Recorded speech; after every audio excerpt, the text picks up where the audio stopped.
आदमी कार्टून आया, उसने भी सूट पहन रखा और सूट पहन कर आते ही बोलता है ताली बजाओ। आप भी अगर मेरी बात पर ताली नहीं बजा रहे हैं, कंपनी अभी चालू हुई है, व्यक्ति जो है इसने इतना काम किया, इसको इस महीने 500 रुपए का चेक आने वाला है। 500 का चेक इसको आने वाला है तो इसकी बीवी बजाएगी ताली, इसकी माँ बजाएगी ताली, इसका बाप बजाएगा ताली, इसके लोग बजाएंगे ताली, इसके 500 आने पे मैं क्यों ताली बजाऊं? जो भी एसोसिएट्स बायर हैं उनको मेरा नमस्कार। मेरा नाम मुकेश कोठारी है और मैं भीलवाड़ा राजस्थान से बिलोंग करता हूं। 1973 में मेरा जन्म भीलवाड़ा में हुआ और अपनी इंटर एजुकेशन मैंने भीलवाड़ा राजस्थान में ली। I am simply BCom.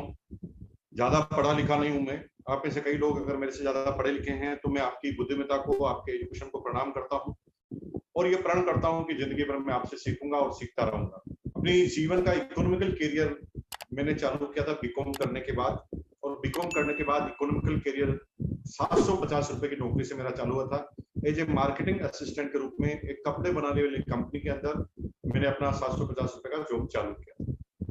उस 750 के जॉब को करते करते जब मेरे 6 से 7 साल बीत चुके थे, तब डायरेक्ट सेलिंग का पहला सिस्टम आरसीएम मेरे जीवन में आया। इसके पीछे एक बहुत लंबी सी कहानी है और वो सीखने वाली कहानी यह है कि जीवन में जब हम ये सोच लेते हैं कि हमें आगे बढ़ना है और जब दिशाएं शुरू से ही निर्धारित हो जाती है तो फिर आपका आगे जाना एकदम फाइनल होता है। दोस्तों, यूं तो मैंने अपना इकोनॉमिकल करियर जो है वो चालू किया था जब मैंने बीकॉम का एग्जाम दिया 19.5-20 साल की एज में। लेकिन पैसे कमाने की जो लालसा होती ना, वो मेरे पास बचपन से ही थी और वो मोटिवेशन फैक्टर था मेरे पास पैसे कमाने। एक इकोनॉमिकल बैकग्राउंड से, एक ऐसी फैमिली से मैं बिलोंग करता था जिसका इकोनॉमिकल स्टेटस ज्यादा अच्छा नहीं हुआ करता था। 6 भाई बहनों के परिवार में, पूरी फैमिली में सबसे छोटा मैं था और मेरे फादर जब मैं 9 साल का था तब रिटायर्ड हो गए थे, डिफेंस में थे। फिटनेस वो साथ नहीं देते थे, इस वजह से मुझे मेरे फादर को कंपल्सरी रिटायरमेंट लेना पड़ा। जैसा कि मैंने बताया कि परिवार का इकोनॉमिकल स्टेटस ज्यादा अच्छा नहीं होने की वजह से परिवार में जब भी कोई तनाव आता था, तनाव की मुख्य वजह उस समय हुआ करती थी पैसा ही पैसा होगा, पैसा। और ये बचपन से ही जैसे होश संभाला तब से ही इन चीजों के प्रति मेरा आकर्षण बढ़ा। पैसा कमाना चाहता था और 6ठी क्लास में मैंने इस पैसे कमाने की जर्नी चालू कर ली। जब बच्चे गिल्ली डंडा खेलते हैं, क्रिकेट खेलते हैं, दौड़ते भागते हैं, दोस्त बनाते हैं, उस समय मैंने अपनी जर्नी चालू की थी इकोनॉमिकल। 6ठी क्लास में मैंने पतंग की दुकान से अपना इकोनॉमिकल करियर चालू किया और 6ठी क्लास में ही मैं लोन लेना सीख गया, लोगों का सपोर्ट लेना सीख गया। 1 रुपया 60 पैसा मैंने पूरे साल में इकट्ठा किया था अपनी जेब खर्च से निकालकर, और 1 रुपया 60 पैसे अपने भाई से लोन लिया था। लोन कब मिलता है? लोन तब मिलता है मेरे साथियों जब लोन देने वालों को ये विश्वास आप करा सके कि तुझे जो लोन दिया गया है वो वापस आएगा। अगर लोन देने वाले को विश्वास है कि पैसा वापस आएगा तो लोन मिल जाता है, बाकी नहीं मिलता। चाहे वो बैंक हो, चाहे साहूकार हो, चाहे कोई आपका दोस्त ही क्यों ना हो, वो आपकी हेल्प तब करता है जब उसे वापस आने का पूरा विश्वास होता है। तो मेरे भाई साहब को मैंने कहा कि हम पतंग की दुकान लगाएंगे और 1 रुपया 60 पैसा मेरे पास आए और 1 रुपया 60 पैसा अगर आप उधार दे दें तो 3 रुपए 20 पैसे में मैं अपनी दुकान लगा सकता हूँ। तो मेरे भाई ने कहा तू बहुत छोटा है, कैसे दुकान लगाएगा, और यही क्यों दुकान लगाएगा, दुकान में लगाएगा तो प्रॉफिट कैसे होगा। तो 6ठी क्लास में मैंने अपनी प्रोजेक्ट रिपोर्ट बनाई थी और मैंने पूरी रिपोर्ट तैयार की कि पहली पतंग की दुकान हमारी कॉलोनी से 4 किलोमीटर दूर है। अगर हम पतंग की दुकान लगा लेते हैं तो इधर के सारे कस्टमर हमारे हो जाएंगे और वो सब लोग हमारे से ही पतंग लेंगे। और पूरी प्रोजेक्ट रिपोर्ट बताने के बाद जब मैंने मेरे ब्रदर से कहा, बड़े भाई साहब से, कि आप 1 रुपया 60 पैसा अगर मुझे दोगे तो मैं 1 रुपया 90 पैसा आपको दूंगा 3 महीने बाद, और आपको आश्चर्य होगा कि मैंने एक ही सीजन में अपनी पूंजी को डबल कर दिया। यानी 6ठी क्लास में बिजनेस कैसे किया जाता है उसके बारे में मुझे थोड़ा आइडिया होने लग गया। 6ठी 7वीं क्लास के बाद हर साल फिर मैं किसी न किसी बिजनेस में, जब भी छुट्टियां होती थी, कोई ना कोई बिजनेस करता था। आपको आश्चर्य होगा कि जब लोग खेलने कूदने और मौज मस्ती का प्लान करते थे उस समय में बिजनेस का प्लान करता था। लोग राखी के सीजन पे ये प्लान करते थे कि कौन सी राखी बनवाऊंगा, उस समय मैं राखियों का बिजनेस करता था। जब लोग प्लान करते थे कि दिवाली में मैं कौन से पटाखे चलाऊंगा, उस समय मैं पटाखों की दुकान लगाता था, यानी फायरवर्क्स की दुकान लगाता था। और जब लोग होली पर कौन सा कलर किस व्यक्ति को लगाऊंगा, ये प्लानिंग मेरे दोस्त करते थे। उस समय मैं कलर की दुकान लगाने की तैयारी करता था। इस तरह से संघर्षमय तरीके से मेरा जीवन चला। और आपको आश्चर्य होगा कि 9वीं 10वीं में आते आते मैं एक अच्छी खासी एवरेज इनकम ले लेता था। मुझे याद नहीं है कि 6वीं 7वीं क्लास के बाद मैंने अपने घर वालों से एजुकेशन को छोड़ दें तो पर्सनल यूज के लिए 1 भी रुपया लिया हो, ऐसा मुझे याद नहीं है। अपना काम मैं करता था। और ये जर्नी यहाँ चालू नहीं हुई। 10वीं 11वीं में आते आते तो भाई साहब मैं इतना बोल्ड हो गया था, बिजनेस को कर करके इतना कॉन्फिडेंट हो चुका था। उसका नतीजा था कि 10वीं 11वीं क्लास में मैंने एक बिजनेस चालू किया। उस समय मुझे कोई ये समझाने वाला नहीं था कि कौन सा बिजनेस सही है, कौन सा खराब है। और मैं सिर्फ एक चीज देखता था कि इसमें मेरा फायदा है, मेरे को पैसे आएंगे कि नहीं आएंगे। और आपको आश्चर्य होगा कि 6वीं क्लास 11वीं क्लास में एलपीजी सिलेंडर के डीलर हुआ करते थे भीलवाड़ा में। उस समय एलपीजी सिलेंडर और पेट्रोल पंप के मालिक जो होते थे ना, वो समाज के बहुत प्रतिष्ठित लोग होते थे। वो उनका रुतबा होता था समाज में, क्योंकि आसानी से किसी को पेट्रोल पंप न मिलता था, न गैस की एजेंसी मिलती थी।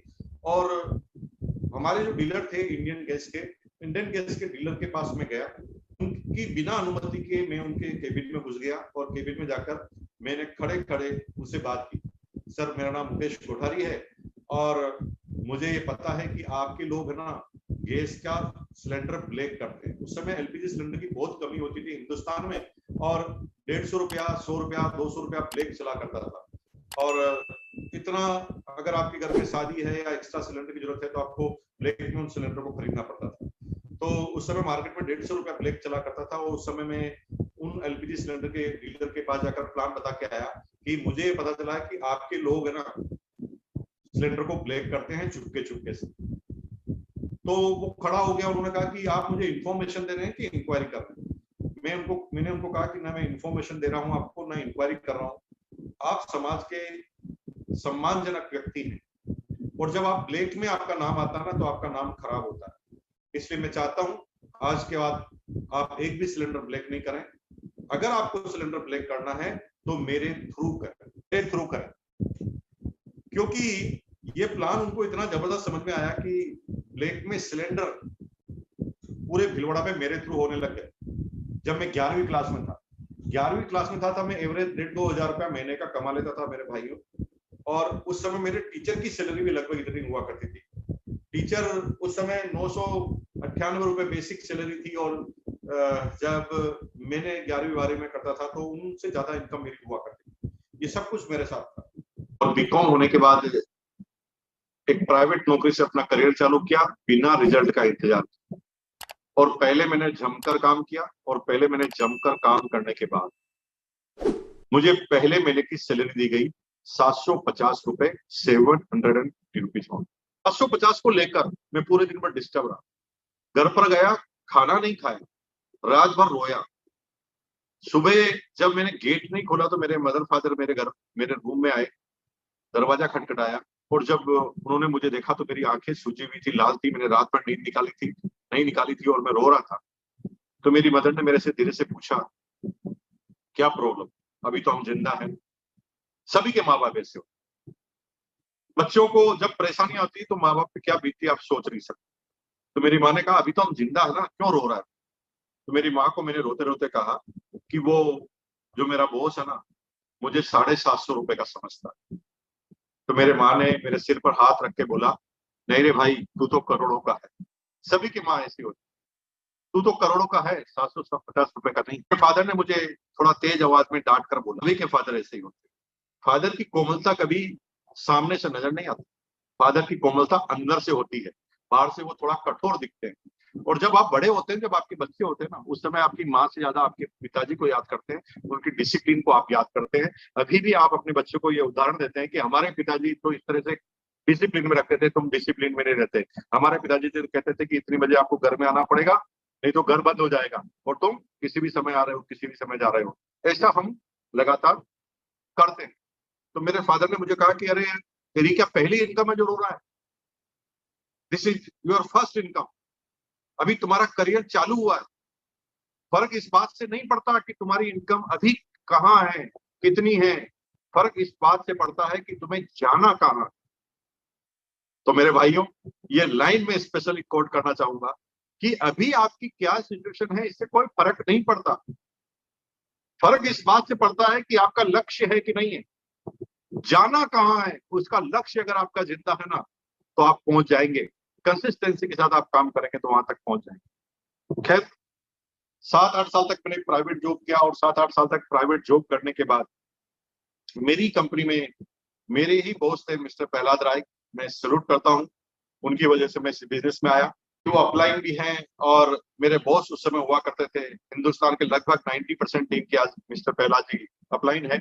और मजे की बात है वो यूनिक एजुकेशन सिस्टम के आज अभी प्रेजेंट के प्रेसिडेंट भी हैं और उनकी छत्र छाया में हम सीखने का क्रम जारी रख रहे हैं और उनकी लीडरशिप में हम सब लोग काम कर रहे हैं।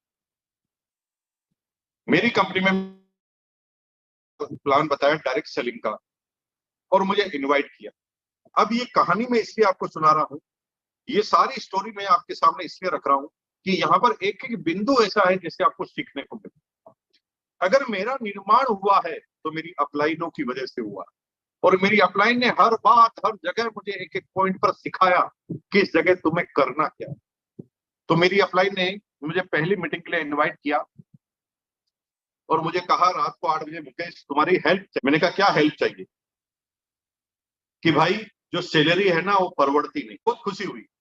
हमारे अधीनस्थ हमारा जो कर्मचारी है, हमारा जो बॉस है, वो खुद कह रहा है कि उसकी जो सैलरी है वो पूरी नहीं पड़ती, नहीं परवड़ती। इसका मतलब हमारे पक्ष में कोई बात होने वाली। तो मैंने मेरी अपलाइन से कहा सर आप एकदम सही कह रहे हैं। हाँ मैं हाँ मिलाई कि सर हमें जो सैलरी मिलती है ना वो परवड़ती नहीं।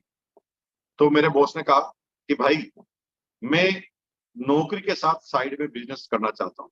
मैं बहुत खुश हुआ क्योंकि मैंने अभी तक बॉस को बताया नहीं था कि मैं साइड में साइड बिजनेस करता था, क्योंकि मैं साइड में साइड नौकरी के साथ भी बिजनेस करता था। दोस्त कंपनी मुझे कलकत्ता में भेजती थी ना, मैं कलकत्ता से कभी सीडी प्लेयर लाकर भिलवाड़ा में भेज देता था, कभी हेनरी हिल की शर्ट लाकर भिलवाड़ा में भेज देता था और जब भी मुझे कोई मौका मिलता था बेचने का मैं बेच देता था और ये काम मैं लगातार करता था जब मैं नौकरी के दौरान।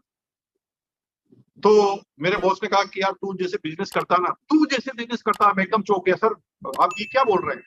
तो मेरे बॉस ने कहा भाई तेरा बॉस हूं, तू क्या करता है मुझे पता है, लेकिन तूने मेरे काम को कभी डिस्टर्ब नहीं किया, इसलिए मुझे भी कोई प्रॉब्लम नहीं है। इसलिए मेरे को सिर्फ तुम्हारी हेल्प लगेगी। मैंने कहा क्या हेल्प लगेगी? तो उन्होंने कहा हेल्प ये लगेगी कि भाई मैं बिजनेस करना चाहता हूँ लेकिन मेरे फोर फादर कोई बिजनेस में रहे नहीं है, मेरे पास बिजनेस का बैकग्राउंड नहीं है। तो प्लीज तुमने क्योंकि बिजनेस किया हुआ है इसलिए मुझे कौन सा बिजनेस करना है इसके बारे में राय दो। मेरे कुछ साथी मेरे को फोन पर बिजनेस बता रहे थे लेकिन मैं समझ नहीं पाया, इसलिए मैंने सुबह 10 बजे मेरे घर पर बुला लिया है। इसलिए तुम सुबह 10 बजे मेरे घर पर आ जाओ और उनसे बिजनेस समझ लो, समझकर मुझे ये बता देना कि मुझे इस बिजनेस को करना है कि नहीं करना। दोस्तों मुझे पहली बार इनवाइट किया गया ये एक्सपर्ट के रूप में। मुझे नहीं कहा गया कि तुम आरसीएम करना, तुम ज्वाइन कर लेना, तुम्हें मैं समझाना चाहता हूं। इसे कहते हैं द इन्विटेशन। इन्विटेशन एक बहुत बड़ा सब्जेक्ट है, इस पर पूरी किताब लिखी जा सकती है। इन्विटेशन का कोई एक सटीक रूल नहीं है कि ये करेंगे तो ये इन्विटेशन सही हो गया। इन्विटेशन एक साइंस है, वो हर व्यक्ति के साथ अलग अलग जगह पर बैठती। अगर एक ऐसी व्यक्ति को आप इनवाइट कर रहे हैं जो आपसे उम्र में बड़ा है या आपसे इनकम में बड़ा है या आपसे नॉलेज में बड़ा है, उससे अगर आप कहेंगे सिखाने की बात तो उसका ईगो भड़क जाए। तो मेरे बॉस ने देखा कि बिजनेस में करता हूं और मेरे बॉस से ज्यादा साइड इनकम मेरी है, तो मेरे बॉस ने मेरे ईगो को नहीं भड़काया। उसने मुझे कहा तेरे से राय लेनी है, तेरे को नहीं बिजनेस बताना, तेरे को करना भी नहीं है, तेरे से राय। इसी तरह हर व्यक्ति को इनवाइट करने का तरीका करो का जब आप सेमिनार में या काउंसलिंग मीटिंग में आप ले जाते हैं या फिर आप प्रेजेंटेशन या प्लान के अंदर आप ले जाते हैं तो आपको अलग अलग तरीके से इन्विटेशन देना पड़ेगा। अगर एक लेडीज है तो लेडीज के सामने कल पैसों की बात करोगे तो लेडीज इस बिजनेस में नहीं आएगी। लेडीज की ज्वलंत प्रॉब्लम है फ्रीडम। वो अपने घर में रहकर बच्चे को पालकर तंग आ चुकी है, उसे एक ऐसी चीज चाहिए जिससे आजादी मिल जाए। तो उन्हें आजादी पसंद आती है, लेकिन जिसकी कम इनकम है उन्हें इनकम पसंद आती है। एक गरीब आदमी को एक काम चलाओ इनकम पसंद आती है, लेकिन एक करोड़पति आदमी वो मान सम्मान के लिए इस बिजनेस में आएगा, वो पैसों के लिए नहीं आएगा। यहाँ पर हर व्यक्ति का अलग क्राइटेरिया है और आपको इस साइंस को समझना पड़ेगा। जब किसी को आप इनवाइट करें तो आपका तरीका होना चाहिए कि किस व्यक्ति को आप इनवाइट कर रहे हैं, उसके हिसाब से आपको अपनी डायलॉग को सेट करना पड़ेगा, उसके हिसाब से आपको बोलना पड़ेगा। तो मेरी अपलाइन ने मुझे कहा सुबह 10 बजे आ जाना और तुम समझकर मुझे बता देना कि मुझे इस बिजनेस को करना है कि नहीं करना। साथ में 3 बातें होंगी। ठीक, एक अपलाइन कैसे महान बनती है जो मैं आपको बताता हूं। मेरी अपलाइन ने मुझे 3 बातें और बोली। पहला, ए भाई टाइम का जरूर ध्यान रखना, 10 बजे ही आना। क्यों? क्योंकि मेरे जीवन का मामला है, अगर तू छूट गया तो समझेगा नहीं, और समझेगा नहीं तो राय नहीं दे पाएगा, इसलिए टाइम पर 10 बजे आ जाना। बातों बातों में उन्होंने मुझे बता दिया कि लेट नहीं हो। दूसरा बोला, पेन डायरी जरूर लेते हुए आना, क्योंकि तुझे नोट भी तो करना पड़ेगा। अगर तेरा कुछ छूट गया तो जीवन तो मेरा बर्बाद हो जाएगा ना। तो पेन डायरी के लिए भी बोल दिया, और बोला ए भाई आगे आगे आकर बैठना ताकि ढंग से समझ में आए। 3 बातों से मेरे कमिटमेंट कराया, और मैं तीनों बातें इसलिए मान गया क्योंकि वो मुझे नहीं कह रहे थे, वो मुझे नहीं कह रहे थे कि तुझे प्लान देखना, वो कह रहे थे कि तुझे प्लान समझकर मुझे बता। और मैं आगे जाकर चुपचाप बैठ गया और बताने लगा, देखने लगा। अब मुझे कुछ समझ भी नहीं आ रहा माजरा। पहली बार डायरेक्ट सेलिंग के बिजनेस में या मीटिंग में कोई नया आदमी आता तो उसे कुछ समझ में नहीं आता। अगर उसको कुछ भी नहीं बताओ तो समझ में नहीं आता। अगर थोड़ा माइंड प्रिपेयर किसी का है तो ठीक है, वो टिक जाएगा।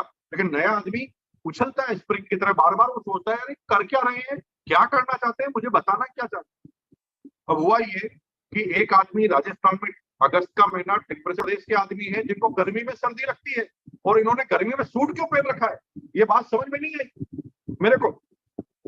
तो मैंने पड़ोसी को गोली मार के धीरे से कहा कि भाई साहब क्या आप बता सकते हैं कि इन लोगों ने सूट क्यों पहन रखा है।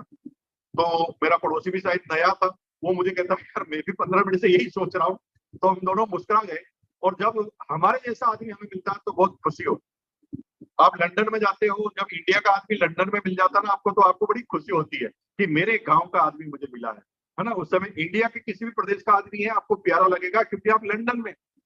उसी तरह जब आप किसी से पूछते ना हेलो हाउ आर यू, क्या हालचाल है आपके, और सामने वाला हाथ मिलाकर कहता है बस ठीक है, चल रही है, कट रही है, अगर वो ऐसा बोलता है तो आपके चेहरे पर बिल्कुल मुस्कुराहट आती है। क्यों मुस्कुराहट आती है? क्योंकि आपको जब वो बोलता है ना मेरी कट रही है, तो आप सोचते हैं ये तो मेरा भाई है, इसकी भी कट रही है और मेरी भी कट रही है, और आपको खुशी होना चालू हो जाती है। क्योंकि जब हमारे जैसा आदमी हमें मिलता है तो हमें बहुत खुशी होती है, तभी तो हमारे गुण मिलते हैं और तभी तो दोस्ती पक्की होती है। अब चुपचाप केरल में देखता रहा। दूसरा आदमी कार्टून आया, उसने भी सूट पहन रखा, और सूट पहनकर आते ही बोलता है ताली बजाओ, ताली बजाओ। मैंने कहा यार मैं क्यों ताली बजाऊं, और भगवान कसम मैंने ताली नहीं बजाई। और आप भी अगर मेरी बात पर ताली नहीं बजा रहे हैं, कसम खुदा की खाकर कहता हूं आप मेरी जगह पर आने वाले, मेरी जगह पर आएंगे। क्योंकि ताली नहीं बजाना, मैंने ताली नहीं बजाई तो मैं आ गया यहाँ पर, आप ताली नहीं बजाएंगे तो आप भी वहीं पर आ जाएंगे। तो ताली बजाना कोई कामयाबी का राज नहीं हो सकता, तो मैंने ताली नहीं बजाई। फिर वो थोड़ी देर में थक हार के चला गया। फिर तीसरा कार्टून आया, उसने भी सूट पहन रखा। वो कहता है भाई साहब ये कंपनी अभी चालू हुई है, 2 दिन हुए हैं, लेकिन ये व्यक्ति जो है इसने इतना काम किया, इसको इस महीने 500 रुपए का चेक आने वाला है। उस समय चेक आता था, उस समय ऑनलाइन ट्रांसफर की सिस्टम नहीं था इंडिया में। चेक आने वाला है, इसको 500 रुपए का चेक आने वाला है, बजाओ ताली। गुस्सा आया, मैंने कहा 500 का चेक इसको आने वाला है और ताली मैं बजाऊंगा? अरे 500 का चेक इसको आने वाला है तो इसकी बीवी बजाएगी ताली, इसकी माँ बजाएगी ताली, इसका बाप बजाएगा ताली, इसके लोग बजाएंगे ताली, इसके 500 आने पे मैं क्यों ताली बजाऊं? और आम आदमी इस तरह से ताली नहीं बजाता। जब भी वो बैठता है मीटिंग सेमिनार में, ऐसे ताली नहीं बजाता। उसके मन में बहुत सारी गड़बड़ सड़बड़ चल रही होती है और उसी हिसाब से उस बात को देखता। और भाई साहब मैंने ताली नहीं बजाई। लेकिन चौथे नंबर पे एक कार्टून आया, वो कहता है दोस्तों, भाई और बहनों, मैं अब आपके सामने बुलाने जा रहा हूँ दुनिया के सबसे बड़े कार्टून को, सबसे लास्ट। खड़ा हो गया। मैंने कहा शायद यही सब कुछ समझाएगा जिसे मैं कार्टून कह रहा हूँ ना। आज मेरे वो धर्म गुरु हैं, भगवान है, ईश्वर है, अल्लाह है। इतना कहने के बाद भी मुझे लगता है कि मैंने उनके सम्मान में कोई कमी रखी। मेरी ग्रेट अपलाइन, अगर आज मैं इस सृष्टि में इस लायक हूं तो उसकी एकमात्र कहानी है वो मेरी great upline mister Prahlad Rai and mister B C. Chhabra साहब। उनकी वजह से मैं, तो बी.सी. छाबड़ा जी स्टेज पर आए और बी.सी. छाबड़ा जी आते ही बोलने लगे। थोड़ी देर तक तो मुझे कुछ पता ही नहीं चला कि वो कहना क्या चाह रहे हैं। लेकिन उनकी डायलॉग डिलीवरी इतनी जोरदार होती है, उनका ऑरा इतना कमाल का होता है, उनकी डायलॉग डिलीवरी जब आप बोलते हैं तो एक कहानी के अंदर दूसरी कहानी डाल देते हैं, कविता डाल देते हैं, डायलॉग डाल देते हैं, और इतना फ्रिक्वेंटली वो बोलते हैं कि आदमी पल के नहीं झपकाता। और भाई साहब थोड़ी देर बाद तो मैं भूल ही गया कि आया क्यों, भाड़ में गया बिजनेस। मैं तो उस व्यक्ति को देखने लगा और वो बहुत अच्छे अच्छे चुटकुले सुना रहा है, बहुत अच्छे अच्छे किस्से सुना रहा है, कहानी सुना रहा है। और भाई साहब मैं तो थोड़ी देर बाद भूल गया कि मैं यहाँ आया क्यों हूँ, और मैं तो किरदार में खो गया। किरदार में खोना किसे कहते हैं? किरदार में खोना उसे कहते हैं जब आप मेंटली वहां पर बैठे हुए नहीं है, मेंटली कहीं चले जाते हैं और फिजिकली एक जगह पर बैठ जाते हैं। जैसे किरदार में खोना किसे कहते हैं? हमारी कुछ बहनें हैं जब फिल्म देखने जाती है तो इमोशनल हो जाती है, और बहनें ना फिल्मों में रोना चालू कर देती है, किरदार में घुस जाती है, वो ये भूल जाती है कि फिल्म चल रही है। उसी तरह से मैं भी किरदार में खो गया, मैं भूल ही गया कि मैं आया क्यों हूं। और भाई साहब मैं तो उछल उछल के ताली बजाने लगा, सीटियां बजाने लगा, तेज तेज चिल्लाने लगा, कुछ समझ में नहीं आ रहा।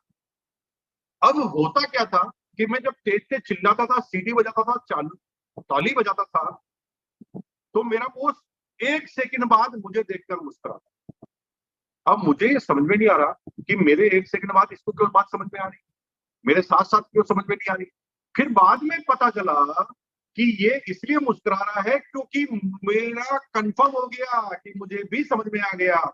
जब आप मीटिंग में जाते हो, आपका आदमी जब मुस्कुराता है तो आपको खुशी होती है कि नहीं होती, है ना? सही बताओ, खुशी होती है कि नहीं होती? वो आपका आदमी अगर मुस्कुरा रहा है तो आप क्या सोचते हैं? मेरा काम हो गया है ना, ये समझ गया। तो मैं मुस्कुराया तो मेरा बॉस मुस्कुरा रहा। और थोड़ी देर बाद सेमिनार खत्म हो गई। सेमिनार खत्म हो गई तब मुझे याद आया, अरे बाप रे, मुझे तो लिखना था, और मैंने तो एक लाइन भी नहीं लिखी कि करना क्या है बिजनेस में।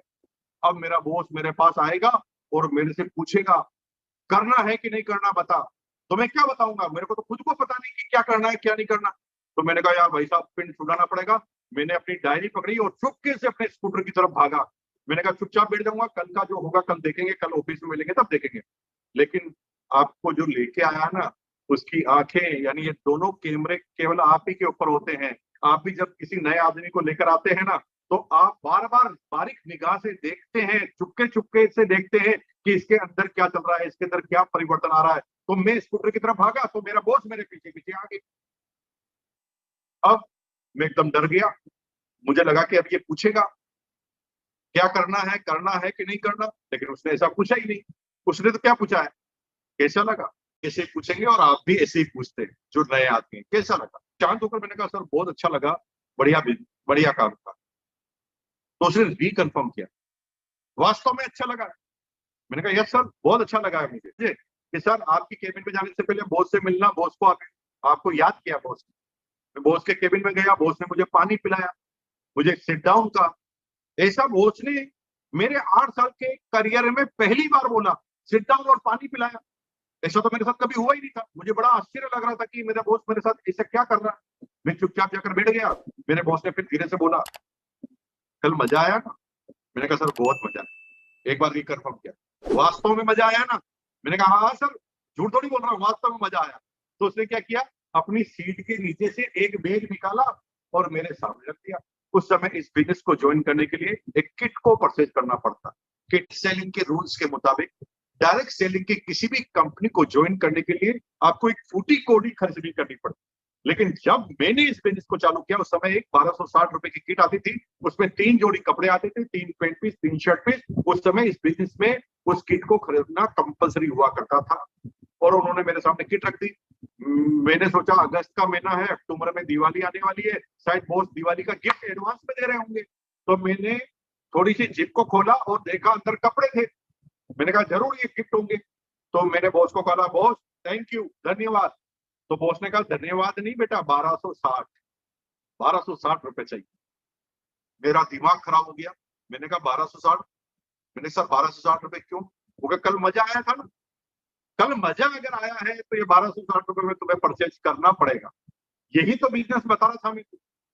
अब मैं बहाने बनाने लगा। मैंने कहा सर महीने का अंतिम समय चल रहा है, हमारी जेब में 1260 रुपए थोड़ी है। तो मेरा बॉस मुझे कहता है मुझे पता। इसे कहते हैं परफेक्ट तैयारी। बॉस को धीरे से कहा बॉस ₹1260 लास्ट दिनों में कहाँ मिलते? उसने कहा मुझे पता, जितने भी कर्मचारी है ना, सारे जितने भी कर्मचारी है, वो सारे कर्मचारी की 1 से 7 निकलती है खुशी खुशी। 1 से 7 क्या निकलती है? खुशी खुशी। 7 से 14 निकलती है राजी खुशी। 14 से 21 निकलती है कसा कसी। और 21 से 28 फाका कसी निकलती है। सारे कर्मचारियों का यही हाल है। किसी भी कर्मचारी का हाल दूसरा नहीं है। सारे एंड में आते आते सारी चीजें 1 तारीख पे जाने लगती है। कहे बीबी अगर 27 तारीख को कुछ बोल दे कि ये चीज चाहिए, तो हम बीबी को क्या बोलते हैं? 1 तारीख को दिलाएं। वापस हर कर्मचारी की 1 तारीख पर बात चले जाती। तो मेरे बॉस ने मुझे कहा मुझे पता है, इसलिए मैं पेपर लेके आया हूँ, तू इस तरह साइन कर, तेरी जब सैलरी आएगी ना, ऑटोमेटिक ₹1260 कट कर मेरे अकाउंट में आ जाएंगे। तो उन्होंने मुझे साइन करने के लिए कहा और पेन हाथ में दे दिया। पेन हाथ में देते ही मैं 2 मिनट सोचने लगा, साइन करूं कि नहीं करूं। तो भगवान ने एक गुण मेरे अंदर दिया, एनालिसिस करना मुझे आता है कि किस चीज को करूंगा, क्या डिलीवरी करूंगा तो कैसा शॉट मेरे ऊपर वापस आएगा। ये भगवान ने बचपन से एनालिसिस करने का तरीका मुझे दिया। तो मैंने पेन हाथ में लेकर थोड़ा सोचा, अगर मैं साइन नहीं करूं तो मेरे दिल ने बोला कि बेटा अगर साइन नहीं किया ना, तो ये तेरा बॉस है, तेरा बाप है कंपनी। अगस्त का महीना चल रहा है, अक्टूबर में लगने वाला है इंक्रीमेंट, और इंक्रीमेंट की कमिटी में तेरा बॉस बैठता है। अगर बॉस नाराज हो गया तो इंक्रीमेंट आधा कर देगा, इसलिए बॉस को खुश करना जरूरी है। मैंने फटाफट कैलकुलेशन की, अगर ₹1500 का इंक्रीमेंट लग रहा है और ₹1200 की किट है, तो 1 महीने में मेरा पैसा कवर हो रहा है, और 12 महीने अगर तो कितना कवर हो जाएगा, और पूरी जिंदगी का मामला करूं तो 8-10 लाख का नुकसान होगा। तो मैंने फटाफट साइन कर दिए। मैं कोई पंगा नहीं लेना चाहता था बॉस से, और किट ले ली। भगवान कसम अगर मैं आपको बताऊं कि वो किट पहली जो मैंने ली ना, वो मैंने किस जगह पर फेंकी मुझे अभी तक भी पता नहीं, क्योंकि उस किट लेने तक मुझे ये पता ही नहीं था कि मुझे इस बिजनेस को करना चाहिए कि नहीं करना चाहिए, मुझे कुछ भी पता नहीं। लेकिन जब मैंने किट ले ली ना, तो ज्वाइनिंग हो गई मेरी, फॉर्म भर दिया गया। और जब ज्वाइनिंग होती है ना, तो आपकी अप्लाई की डायरी में आपका नाम लिख दिया जाता है। आप भी जब किसी को ज्वाइन कराते हैं ना, तो ज्वाइनिंग करने वाले लोगों की लिस्ट बनाना चालू कर देते हैं, उनके फोन नंबर आगे लिख लेते हैं, और फिर उनको बात करते हैं, उनको फॉलो अप करते हैं, इनको इन्विटेशन देते हैं। तो मेरी अपलाइन ने मेरा नाम लिख दिया, मुकेश कोठारी। अब मेरी अपलाइन ना हर 5-7 दिन में मुझे परेशान करती थी, आ जाओ मीटिंग है आ जाना, आज यहाँ मीटिंग है आ जाना। और मैं क्या है, बहाने बनाता रहता था, सर आज तो मैं यहाँ बिजी हूँ, आज तो वहां बिजी हूँ। आपके साथ भी जो डिस्ट्रीब्यूटर होंगे इसी तरह के बहाने बनाते होंगे। आई नो वेरी वेल, आप जिस सिस्टम पे अभी चल रहे हैं वो सिस्टम से मैं चल चुका हूँ, और जो आपके साथ चैलेंज आते हैं वो मुझे पता है कि क्या क्या चैलेंज एक व्यक्ति के जीवन में आते हैं, ये मैं अच्छी तरह से जानता हूँ। और इसलिए मैं ये कह सकता हूँ कि जो आप लोगों के साथ, आपके साथ घटनाएं हो रही है, वो सारी की सारी घटनाएं हमारे साथ हो चुकी है। कोई नई चीज नहीं है जो आपके साथ हो रहा है, ये एक प्रोसेस है।